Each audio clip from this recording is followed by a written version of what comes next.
नमस्कार, राधे राधे। आमरा एखन चूर्णी नदी पेरिये जाচ্ছি ओपारे। और भिडियोटिते थाकुन कारण एकटी गुरुत्वपूर्ण विषय आजके कथा बोलबो।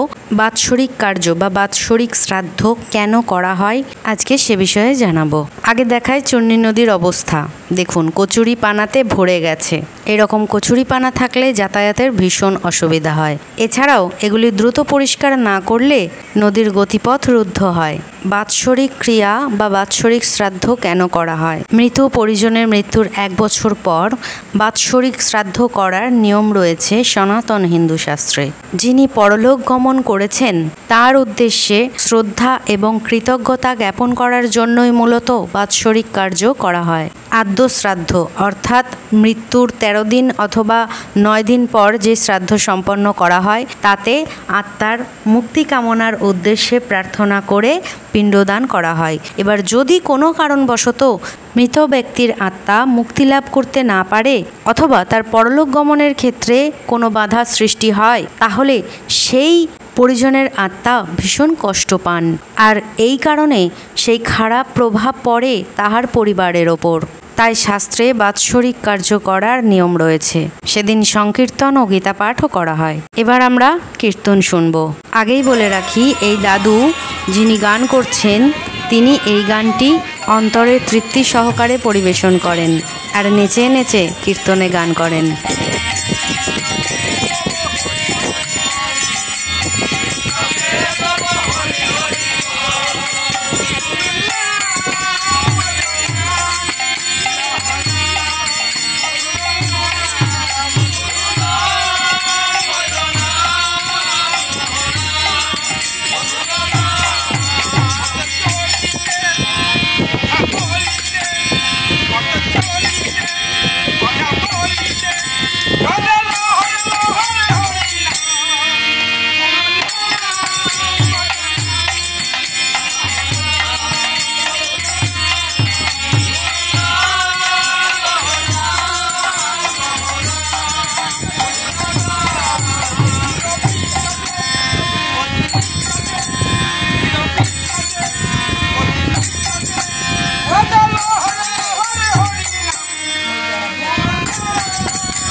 আমার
এবার সকলে মিলে সেবা পাওয়ার পালা। আরও একটি কথা জানিয়ে রাখা প্রয়োজন, আদ্যশ্রাদ্ধ হোক অথবা বাৎসরিক শ্রাদ্ধ, শ্রী গোবিন্দের নাম স্মরণ করে নিরামিষ সেবাই করাবেন, কারণ সাত্ত্বিক ভোজনে স্বয়ং ভগবানও তৃপ্ত হন এবং শ্রী গোবিন্দ সন্তুষ্ট হলে মৃত আত্মাকে সহজেই মুক্তি প্রদান করেন, চরণে ঠাঁই দেন। রাধে রাধে।